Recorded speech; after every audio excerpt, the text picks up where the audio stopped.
Welcome to our class on faith, values, and the rule of law. What do we mean by the rule of law? The American Bar Association defines rule of law as a set of principles under which no one is above the law, everyone is treated equally under the law, everyone is held accountable to the same laws, there are clear and fair processes for enforcing laws, there's an independent judiciary, and human rights are guaranteed for all. In this class, we're going to ask big questions about the rule of law. Do law, justice, and love relate to each other? What is a good society? Is there something beyond what we think of as the material world? The gods, God, spiritual truths, transcendent purpose, the good, that should shape our understanding and practice of law? How do the laws, institutions, norms, and political discourses of our times, in what philosopher Charles Taylor famously described as a secular age, relate to religious histories that are often dimly remembered in Anglo-American and European contexts? Is it even possible to speak about the rule of law beyond the mere exercise of power? These are pressing questions in a time when it seems even basic civility and decency have been abandoned, and the rule of law is under threat here in the United States and around the world. But they're not new questions. In fact, they're as old as humanity itself. Perhaps we need to recover ancient wisdom about human nature and community in conversation across generations and traditions, if we wish to rebuild a commitment to the rule of law. Most of our conversations in this class will focus on primary source readings. At the start of the year, we're looking at ancient sources, some going back to the very beginnings of cities and states in the ancient Near East more than 6,000 years ago. By the end of the year, we'll be reading primary sources contemporary with our own times. In our study of historical texts, I hope you'll see a remarkable consistency over time and across cultures about what is considered a good, virtuous life, and about how law relates to that kind of life.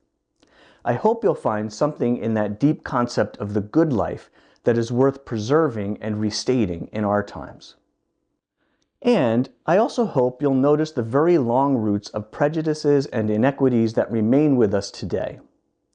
For example, in some of our texts from the ancient world, you'll notice that slavery and class hierarchy were assumed features of every society, that women were not considered equal to men, that all same-sex relationships were either exploitative, as between older men and younger men or boys, or considered contrary to nature, and that extreme asceticism was highly prized.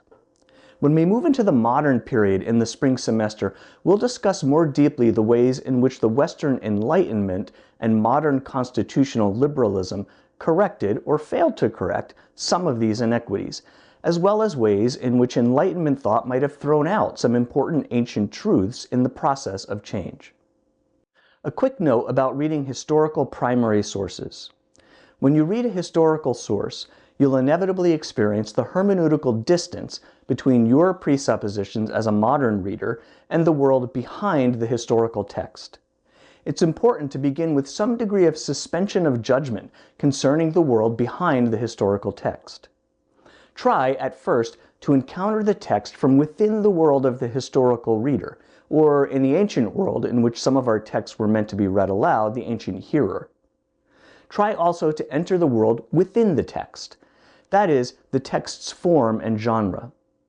A portion of an ancient legal code, a narrative concerning a creation myth, a vivid apocalyptic tableau, a philosophical treatise, you'll find all of these genres and more in our readings.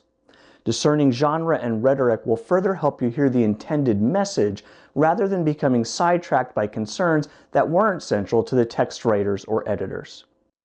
Finally, after making an effort to close that hermeneutical distance by reflecting on the worlds behind and within the text, we'll return to make judgments about how the text might relate to us today, that is, the world in front of the text. Our primary source readings will include texts some religious traditions consider scripture, including texts from the Hebrew Bible, the New Testament, the Quran, and the Dharma Sutra. As we move through the year, you'll see that many of our later primary sources are reflections within religious communities on these foundational texts. In our class, we'll approach these documents from a critical academic distance as historical records, as well as with respect for the ways in which religious adherents understand them. One of the major ways in which Jewish, Christian, Islamic, and Hindu thinkers have debated the nature and purpose of their sacred texts within their own traditions concerns the relationship between faith, or revelation, and reason. If you belong to a religious tradition, I hope this class will help you broaden your understanding of faith and reason in relation to law.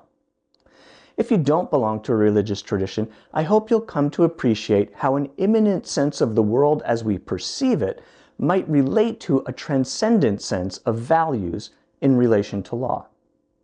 And whether or not you belong to a religious tradition, I hope this class will help you appreciate the contributions of religious and philosophical views other than your own to the notion of the rule of law. Finally, let me tell you a bit about myself and about the program on faith values and the rule of law at Seton Hall University. The program was founded by me in collaboration with Seton Hall University's Institute of Judeo-Christian Studies and Center for Catholic Studies. The program is supported by a grant from the university's Academies program and by a generous donor. I'm trained in both law and theology. My JD is from Seton Hall, and I earned an LLM in trade regulation from New York University Law School. I earned a master's in theology from Fuller Theological Seminary in California, and I earned a PhD in systematic and philosophical theology at the University of Nottingham in the UK. I studied there under noted theologians Connor Cunningham and John Milbank.